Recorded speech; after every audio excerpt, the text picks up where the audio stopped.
భారతదేశ గొప్పతనాన్ని, సంస్కృతిని, సాంప్రదాయాలను తన ఆధ్యాత్మిక బోధన ద్వారా విశ్వవ్యాప్తం చేసిన స్వామి వివేకానంద జీవితం నేటి విద్యార్థులకు, యువతకు స్ఫూర్తిదాయకమని Sathupalli RTC depot manager Rajyalakshmi Devi అన్నారు.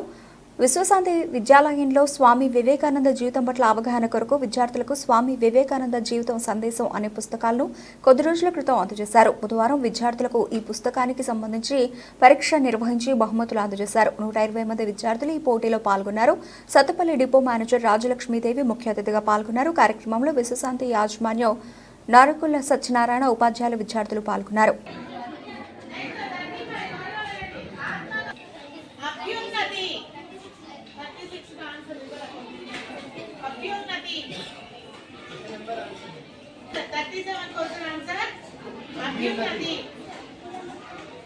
స్వామి వివేకానంద యొక్క బోధనలు వారి యొక్క ప్రవచనాలు మనకు ఎంతగానో స్ఫూర్తిదాయకంగా ఉంటాయి. వారు అంటారు ఏమనంటే, ఏ పరిస్థితుల్లో ఉన్నా కానీ నీ కర్తవ్యం నీకు గుర్తుండాలంటే జరగవలసినటువంటి పనులు అవే జరుగుతాయి. నీ కర్తవ్యం నీకు గుర్తుంటే చాలు అంటారు.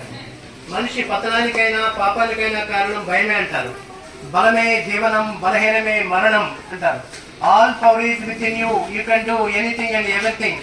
నీలో అనంతమైనటువంటి శక్తి ఉంది, నువ్వు ఏదైనా చేయగలవు, ఏదైనా సాధించగలవని స్వామి వివేకానంద వారు చెప్తారు. ఇక్కడ చావు బతుకులు ఎక్కడా లేవు. చావు బతుకులు అనేటటువంటి మన యొక్క ధైర్యంలోనే ఉన్నాయి. ధైర్యంలోనే బతుకు ఉంది, భయంలోనే చావు ఉంది అని స్వామి వివేకానందజీ చెప్తారు. స్వయం కృషి, పట్టుదల, దృఢ సంకల్పం, ఈ మూడు కనుక మనకి ఉంటే మనం ఎంచుకున్నటువంటి రంగంలో అద్భుతమైనటువంటి ఫలితాలు సాధించవచ్చు అని చెప్తారు. ఈ రకంగా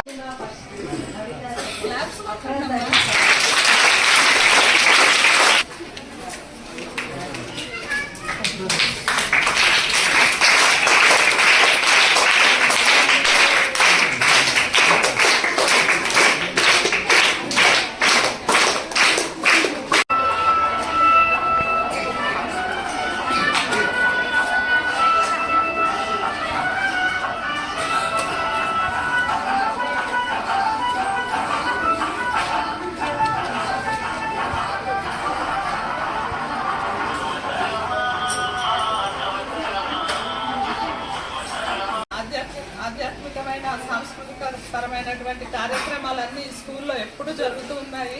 నేను ఇక్కడికి వచ్చిన 2.5 years నుంచి ఆల్మోస్ట్ చాలా కార్యక్రమాలు ఇక్కడ ఆర్గనైజ్ చేయడం, వాటిని మేము పేపర్లో చూడడం కూడా జరిగింది. భారతదేశం యొక్క గొప్పదనాన్ని వివేకానంద గారు చాటి చెప్పారు. కేవలం 39 సంవత్సరాలే ఆయన జీవించిన కాలము. అయినప్పటికీ దాదాపు ఒక 1500 సంవత్సరాలకి మిగిలినటువంటి కొటేషన్స్ని, అంటే సరిపోయేటటువంటి కొటేషన్స్ని యువతకు అందించగలిగి నేటికి కూడా ఆయన సూక్తులను మన అందరం ఫాలో అవుతున్నాం. కాబట్టి ముఖ్యంగా మీ అందరికీ చెప్పేది ఏంటంటే, చదువు జ్ఞానాన్ని పెంచుతుంది, జ్ఞానం సంస్కారాన్ని పెంచుతుంది, సంస్కారం మనిషి యొక్క విలువను పెంచుతుంది. కాబట్టి మీరు పుస్తకాల్లో జస్ట్ ఏవో 4 కొటేషన్లు చదివి వదిలేయడం కాకుండా దానిలో ఉన్న దాంట్లో ఒక 1% అన్న మన లైఫ్లో అమలు చేయడానికి ప్రతి వాళ్ళు ప్రయత్నిస్తే మీరంతా ఉత్తమ పౌరులుగా తయారవుతారు. ఇటువంటి మంచి ప్రోగ్రామ్స్ ఆర్గనైజ్ చేస్తున్నటువంటి స్కూల్ యాజమాన్యానికి, నాగేశ్వరరావు గారికి ప్రత్యేక ధన్యవాదాలు.